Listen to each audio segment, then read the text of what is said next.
I love great conversations. Hi, my name is Angel Jones. Thank you for joining me on 12-Minute Convos, where I help you create a brand of your own unique real self.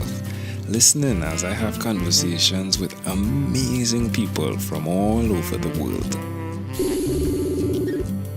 Good day, Ivan Hunt. How are you doing on this wonderful, beautiful day?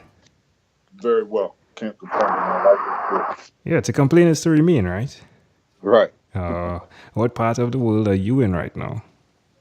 Calling from Miami, Florida. And which of your talents is responsible for us connecting at this time? I've become a professional certified life coach, and I linked up with you through LinkedIn, and I feel like I have a message to share. That's great. Tell us the message you have to share, please. My niche is working with men and dealing with social expectations and how to manage those expectations. And I do this, through my training from my coaching program, but I also have a process that I use as well. And I just think it's very important, to help men because men don't really have that much of a support group like women do. Yeah, it's funny. You came on here, and I was just thinking there's the EBC, right? Evolutionary Business Council. And it's just amazing to see the women that pass through because as a result of the connectivity that group has built. Of course, there are men in the group, but I was just thinking like women support women. Men, Right. however, for some reason, there's a fall off. Um, how have you seen that, and how has connecting with other men impacted you? I you're very much correct, and I think a lot of that has to do with the way we were raised. Socially acceptable behaviors for men is typically anger and lust, and women are kind of taught the whole other spectrum of emotions. So they're more apt to reach out for help versus men, because men, you looked at it as being soft or, you're in your feelings, so to speak. And so we were a little bit more reluctant to reach out for help. And I think sometimes what it takes is just to hear another guy go, be transparent about my own challenges, but then be able to offer a solution that can help them and improve their relationships, their marriage, their work, the whole nine. And where's the best place for someone that's listening to you to connect? You can reach me on the web at ifhcouplescoach.com. You can email me at ivanhunt at ifh-solutions.com. Well, tell us one other thing, Ivan, that you've been doing consistently over the last 3 years, please. Really working on myself. I was in corporate America for well over 10 years, and I just got to a place where I just wasn't very fulfilled. So I just started really doing a lot of reading, doing a lot of research, doing a lot of interpersonal work. And so just over the last 3 years, just really, really, really trying to improve me and better me. How does that make you feel? Great. Liberated. I think that's probably the best word. I feel a lot more liberated now, because as a result, I've kind of found my purpose and my niche and my passion in life. And it's given me the courage to pursue it. Um, yeah, just giving me the courage to really pursue my passion. For those that are listening, men just like you who may be in the corporate world, why would you suggest to them that they do that as well? Because I think sometimes we get caught up in the expectation that we have to be in a corporate setting. We're kind of taught at a young age. You go to school, you try to make good grades, and then after high school, you got to go to college, and then after you go to college, you got to get you a job. And so we find ourselves conforming to society and these expectations that were taught to us at a very young age. So I think sometimes we get to a point in life where those things no longer are really applicable to us. And it's at that point where you have to really start doing a lot of self discovery to discover and unmind um, what it is you're really supposed to be doing with your life. You're coming on right after the previous episode with Stephen Worley, who has a podcast as well. Um, and he was expressing, very similar to you, the need for that. He identified as well, he asks people sometimes, what did they do as a child that they loved? Because in that, there can be found the connection to the thing you most desire to do. It's fascinating to just connect with you right after. And well, he's in Virginia and you're in Miami, just to hear the relativity, if you would. Right. And it's, but I think there's a big need for it. You look at the news now with all of the sexual assaults that's taking place. You look at the political climate that our country is in right now, and you just look at the global climate and the animosity, the tension. And I think what happens is when you start living in your purpose and living within your passion in life, it creates this synergy and this harmony throughout the world. And I think when you don't follow your divine calling or your divine purpose, then it creates discord or disharmony within the universe. And so I think that's where a lot of friction comes from because people aren't really living their true calling and their true purposes in life because they're scared.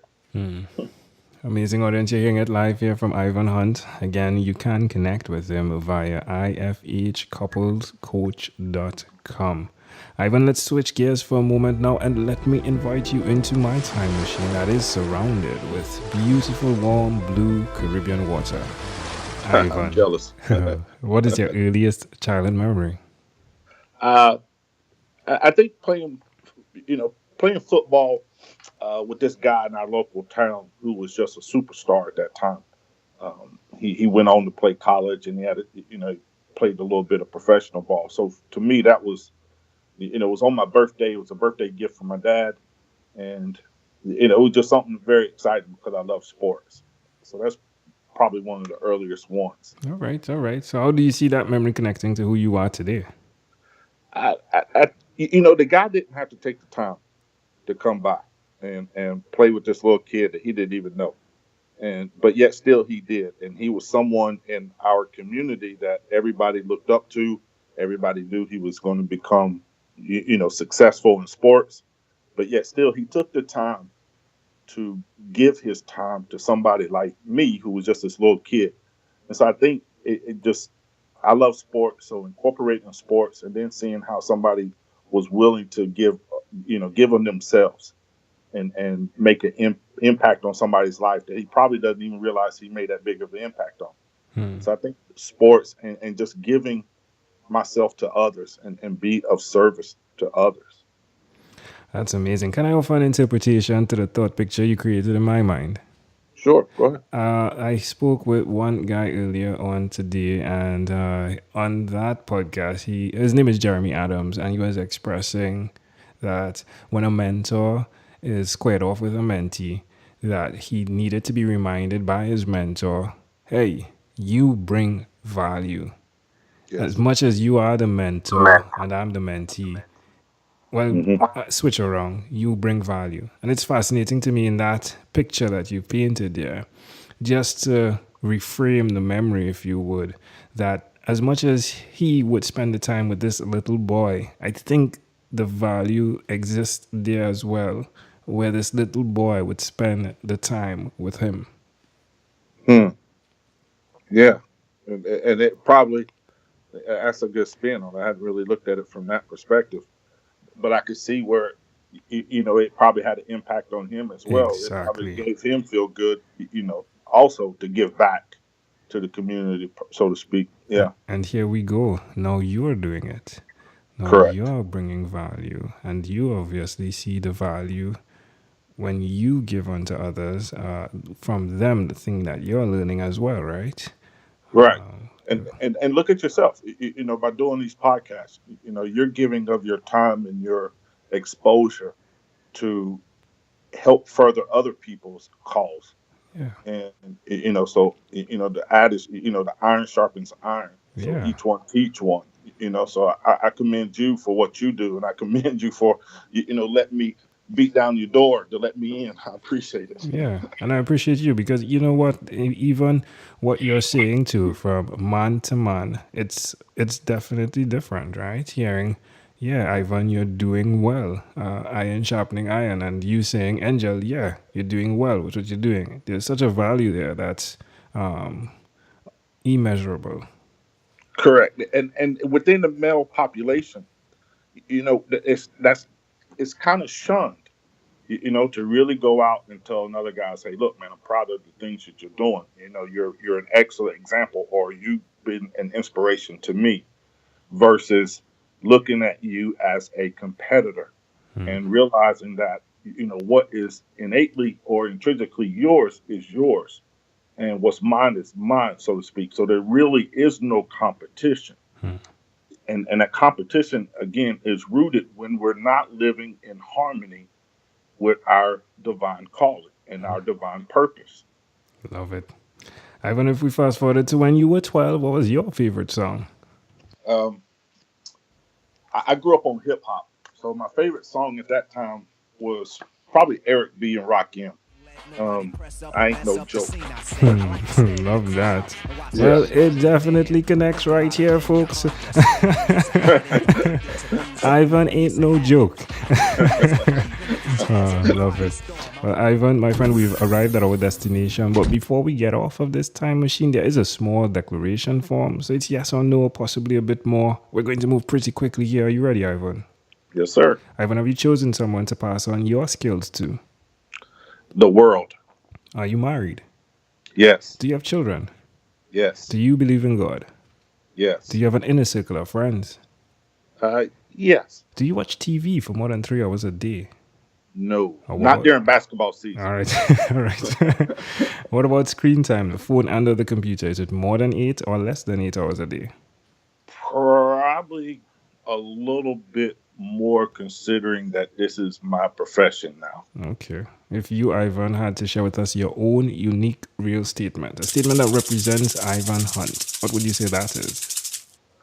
There's two. When it comes, since I'm a relationship coach, from a relationship purpose, friends forgive, lovers don't. And then my own personal motto is a life with no options is no life at all. Love it. Ivan, this has been a great pleasure. Before you leave, is there anything else you'd like to share with our amazing audience? Find out who you really are. Learn what your building blocks are in life. Learn the roles that you think you're supposed to play versus the roles that you know you're supposed to play. Know what your experiences are.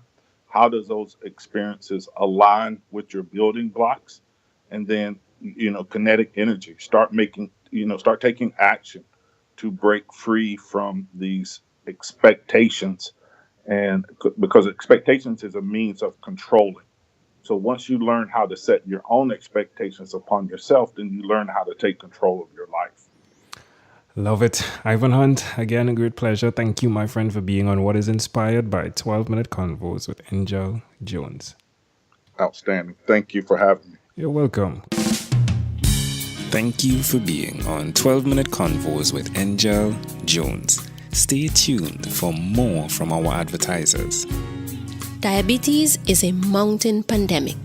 It's a disease that's not acute but chronic. Similar to this rhyming method, I have simplified the definition, the signs and symptoms, and the complications of diabetes for both adults and children in my books, Poems for Patients, A Focus on Diabetes, and The ABCs of Diabetes for Children.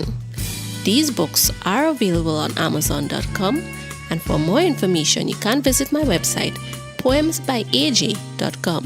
That's poemsbyaj.com.